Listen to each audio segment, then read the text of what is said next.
Welcome to this module on lead generation. The objectives here are to look at how you can find new leads in your target group and how you can save the searches that you've set up to find these leads, so you can go back to them and see if they're new results or if they've changed. The goal is, of course, to save time and effort by using LinkedIn for this work. So we start with the target group, and some examples of target groups that we'll look at closer are CFOs in the city of Lund in Sweden, florists in Stockholm, Sweden, and producers of microphones anywhere in the world. And as I say, these are examples, but the target group work is always very important when you're working with selling socially. In this first example, we're going to look for a CFO or a Chief Financial Officer in the city of Lund in the south of Sweden. So this is my start page in LinkedIn, and what I do is I simply type in at the top here CFO and search, and we'll see what we get. I get 93 results at this level, but these are a mixture of people, companies and groups. So I narrow it down by clicking on people. Narrowing down is maybe a misnomer, as I get 377,000 results. So I need to get this much further down. I can come to Sweden, or even just add straight away Lund, Sweden here, and this should narrow it down significantly. Yes, now we have 43 results, and already here I can see that some of these I have shared connections. With Claes I have 15 shared connections. With Fredrik I have 6 shared connections. So I can start thinking about how I can get in touch with him. And if I pick one of these, let's take anyone here really, Volker Kinman at the Emmerich company. I click on his name and I get his profile.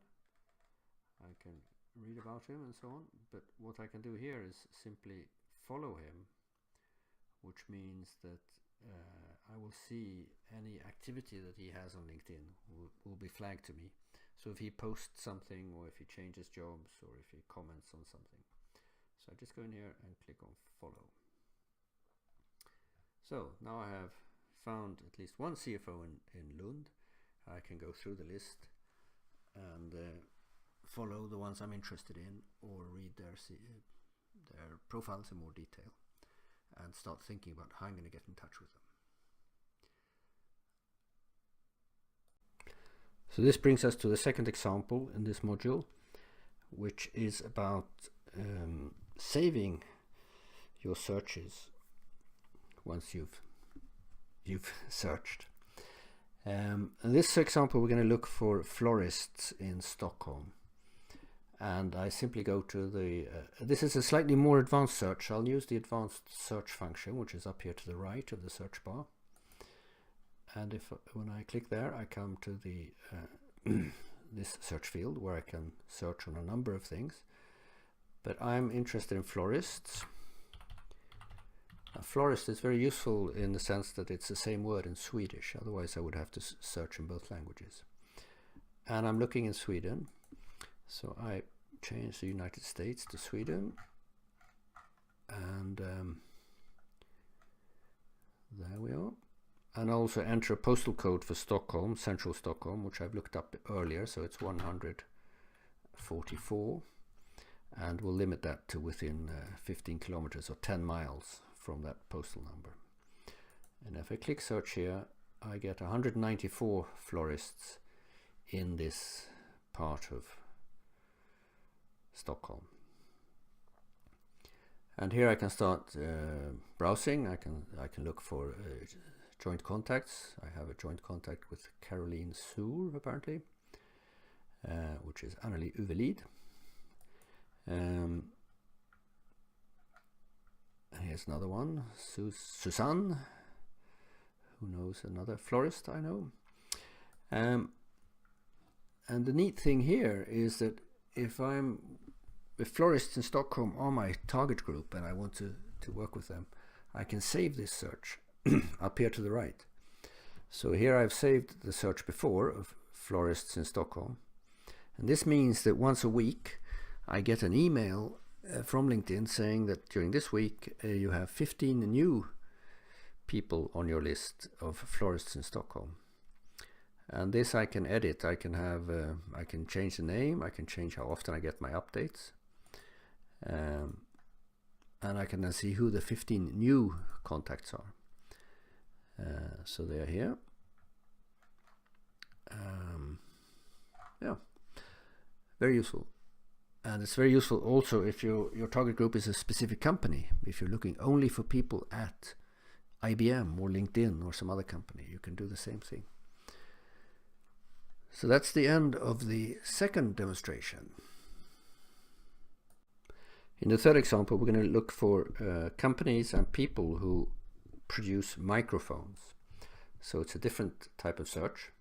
I can try simply by entering microphone up here in the main search field and see what I get.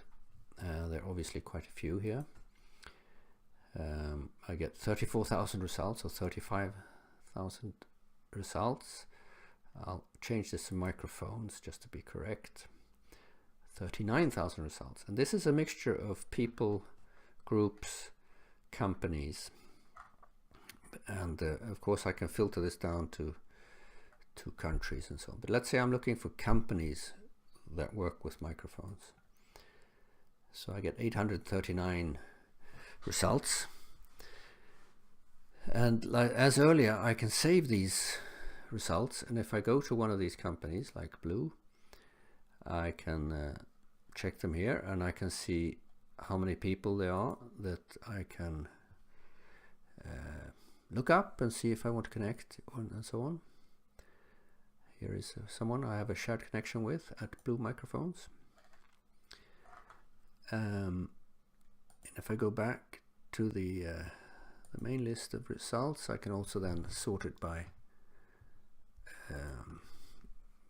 groups. So if I'm really into microphones, there are 16 groups on LinkedIn that discuss microphones in different ways. I think some of these are, yes. And also, of course, people who work with microphones. And there I have these 39,000 results.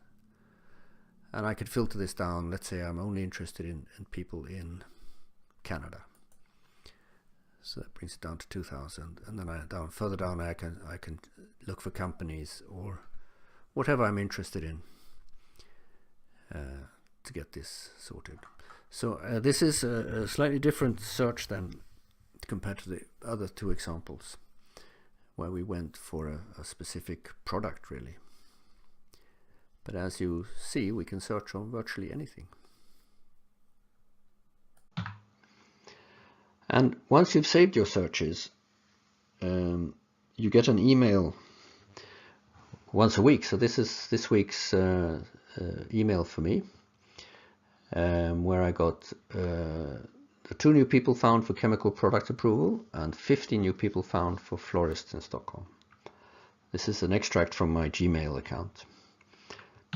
And if I click on that, I get a list of the specific new people in my target group. So here's a bunch of new leads if my target group is florists in Stockholm. So to summarize, use LinkedIn for your research always. Try many different search criteria. It could be people's school, people's job position, profession, location, and so on. And you can save the interesting searches. What I didn't say is that you're actually limited in the number of searches you can have, but if you can also pay for the premium accounts, and then you can save many more searches.